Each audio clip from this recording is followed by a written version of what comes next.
6월 12일 주간 시황 브리핑을 시작하겠습니다. 지난주에 나온 몇 가지 지표가 시장에 어떻게 반영되었는지 한번 점검해 보고요. 현재 시장의 주요 이슈와 금리 흐름을 보면서 이번 주 시장 뷰와 투자 포인트를 조정해 보겠습니다. 먼저 핀비 전맵을 보면 테슬라와 AMD가 눈에 들어옵니다. 테슬라가 14%, AMD가 6% 상승했고요. 넷플릭스와 AT&T도 약 4.8%, 어도비도 4% 정도 상승했습니다. 나머지 빅테크 애플, MS, 엔비디아, 구글, 아마존 등은 약보합이고 메타는 마이너스 2.8%로 약세를 보였습니다.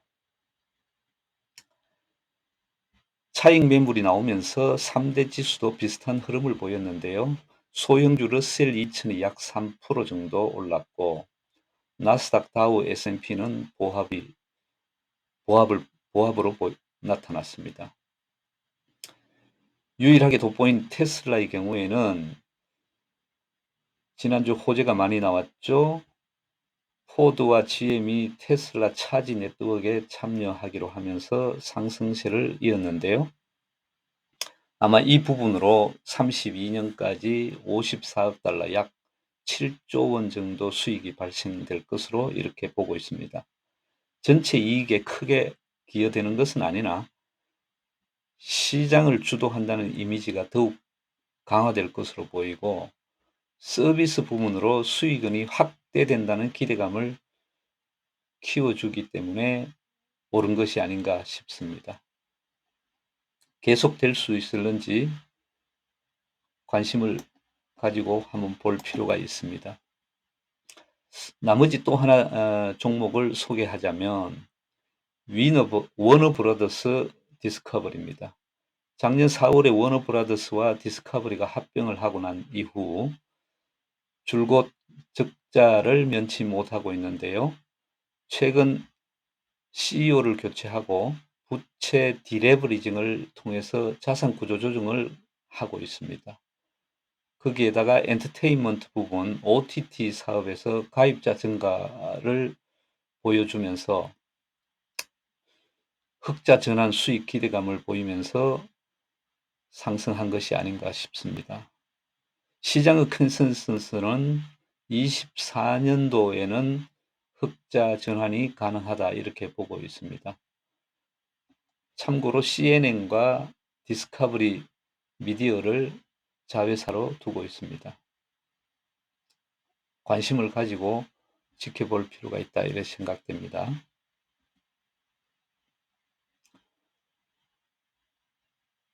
여러 매체에서 S&P가 불장에 진입했다고 합니다. 수치상은 그렇습니다. 22년 최저점 대비 23% 정도 상승하고 있습니다. 나스닥은 22년 최저점 대비 31% 상승했고요. 눈에 띄는 것은 필라델피아 반도체가 68%, 니케이 225가 30.7% 이렇게 상승하고 있습니다.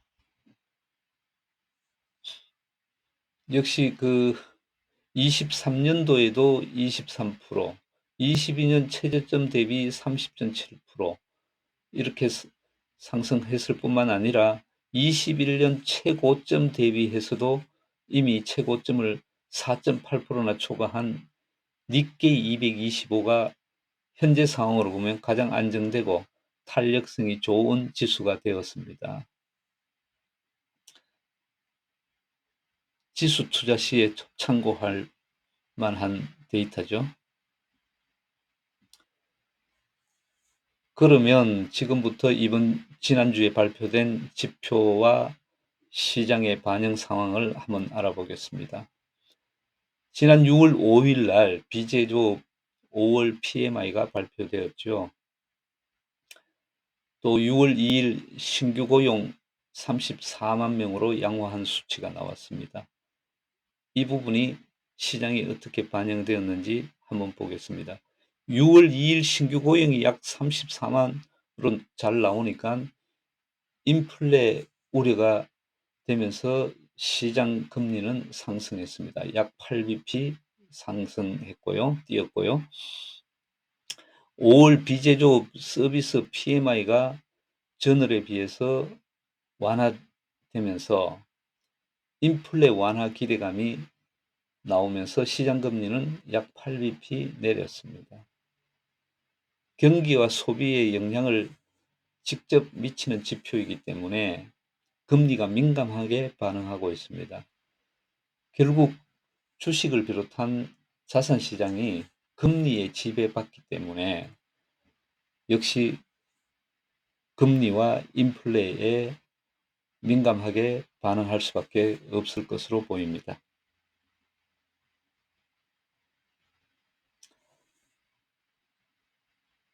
또 지난주에는 캐나다, 호주가 금리 동결 후 2개월 건너뛰고 25bp 금리 인상을 했습니다.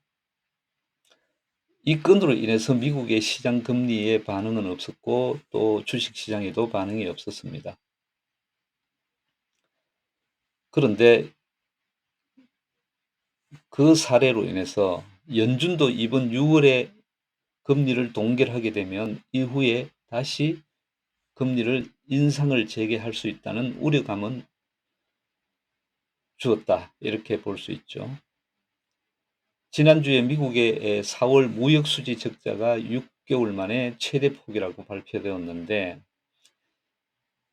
이로 인해 10년물 시장 금리가 즉각 13bp나 상승했습니다.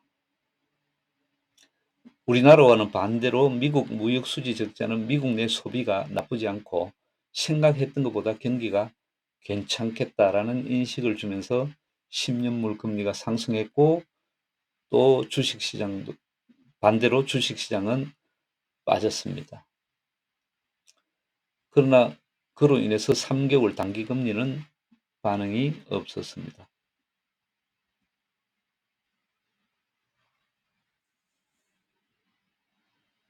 주간 실업보험 청구자 수가 전주보다 2만 명이나 증가했고 10월 이후 최고치를 보였습니다. 타이트한 고용시장이 완화되고 있다는 신호로 받아들이면서 채권 시장에선 10년물 금리가 10bp, 3개월물은 약 13bp 큰 폭으로 즉각 하락 반항했습니다. 주식시장이나 채권시장에서 금리 하락을 유인하는 변수를 기다리는 심리가 매우 크다 이렇게 해석할 수 있는데요. 달리 표현하면 시장은 호재를 기다리는 심리가 가득하다 이렇게 평가할 수 있고 실제 이날 나스닥이 1% 이상 상승을 보였습니다.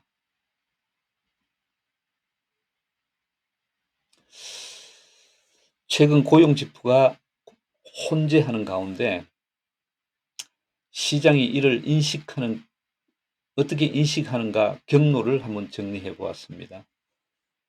현재 주식시장은 노동시장 여건이 타이트해지고 있어도 호재, 완화되고 있어도 호재로 인식하는 경우가 많습니다. 먼저 채용 공고가 증가하고 비농업 신규 고용이 증가했다는 데이터가 나왔을 때 다시 말하면 고용시장이 타이트함을 그대로 유지하고 있다 이렇게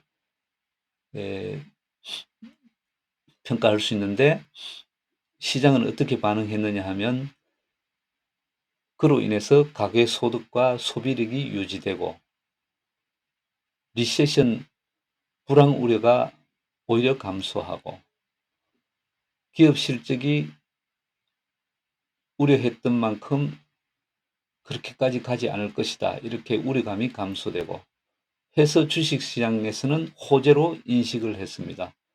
그러나 달리 해석할 수도 있는데요. 고용이 탄탄하면 가계소득과 소비력이 유지되면서 인플레이션이 고질화될 염려가 있고 이로 인해서 통화긴축, 금리 인상 여건이 지속된다. 그래서 기업 실적 악화가 예상되면서 주식시장엔 악재로 인식을 하는 부분이 있는데 이번에 주식시장에서는 호재로 받아들인 것 같고요. 그 다음에 실업률과 실업급여 청구권이 증가했고 임금 상승률이 진정되면서 감원 계획도 증가했습니다. 이 부분은 고용시장이 다소 완화되었다, 이지해졌다 이렇게 평가할 수 있는데 이 부분도 호재로 받아들였습니다. 고용시장이 루스해지면서 가계소득과 소비력이 감소할 것으로 예상하고 이로써 인플레이션이 완화될 것으로 생각하고 그를 통해서 통화정책이나 금리정책이 전반적으로 진정될 거다라는 기대감이 상승해서 주식시장의 호재로 인식했습니다. 그러나 달리 또 해석을 해보면 고용시장이 루스해지면서 가계소득과 소비력이 감소하고 리세션 우려감이 증가될 수 있고 기업 실적 악화 우려감이 커지면서 주식시장은 악재로 인식될 수도 있다. 이렇게 해석할 수도 있는데 이번에는 주식시장이 호재로 인식한 것 같습니다.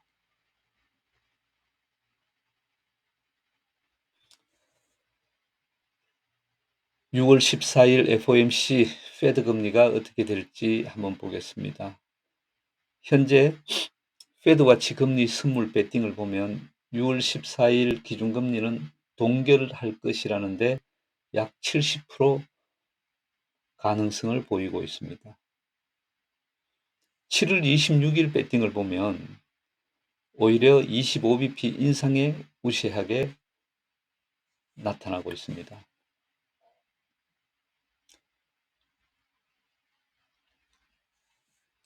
또 현재 시장 금리를 한번 살펴보면 미국채 10년물 금리가 3.7%에서 3.8% 그 레인지에서 움직이고 있습니다. 길게 보면 전체적으로 고점이 점차 낮아지고 있는 것을 볼 수 있는데요. 그와 달리 3개월 단기 금리는 5.3에서 5.4%에서 움직이고 있습니다. 최근에는 거의 변동이 없고 횡보하고 있는 수준이죠. 이것을 보면 채권 시장에서는 6월이든 7월이든 한 차례 더 금리 인상을 예상하고 있다고 이렇게 봐야 됩니다. 왜냐하면 지금 현재 기준금리가 5.25인데 3개월물 단기금리가 5.3에서 5.4는 약 25bp 인상을 반영하고 있다는 것이죠.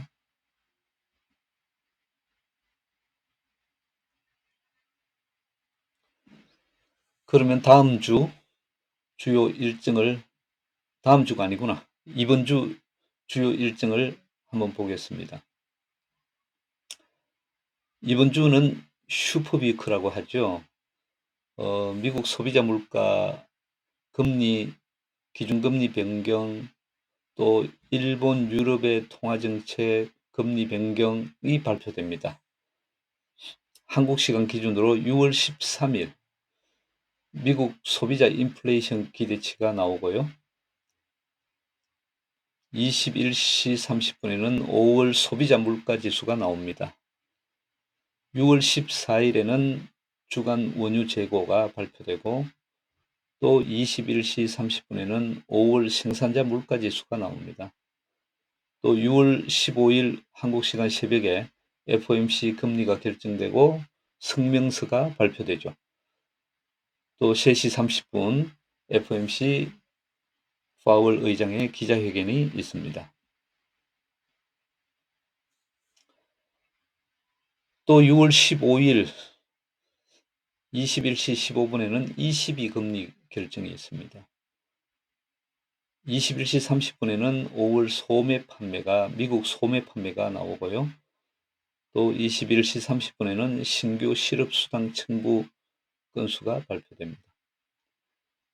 6월 16일 금요일에는 일본은행의 통화정책 성명 발표가 있고 18시에는 EU 5월 소비자 물가지수가 발표됩니다. 23시에는 미시간대 6월 인플레이션 기대치가 나옵니다. 자, 지금까지 지난주 발표된 시장 지표와 주식시장의 반응, 또 다른 이슈를 반영해서 이번 주 시장 뷰를 정리해 보겠습니다. 일단은 시장의 심리가 탐욕지대에 와 있다, 이렇게 볼 수 있습니다. 지금까지 이 시장에 적극 참여하지 못한 사람들 경우에는 기차를 놓친다는 이런 포모 심리가 있을 것으로 보입니다. 이번 주에 확신이 가는 종목이 아니라면 급하게 뛰어드는 것은 유의해야 될 것으로 보입니다. 왜냐하면 주요한 지표가 가득하고 변동성이 커질 것으로 이렇게 보입니다. 이번 주 시장 뷰는 이렇습니다. 고용 지표가 혼재하는 가운데 높은 물가가 고질화될 우려가 있고 6, 7월 중 최소 1회 기준금리 인상이 대기하고 있습니다. 또 크지는 않지만 미국채 발행물이 본격화됩니다. 이로 인해서 시중 유동성이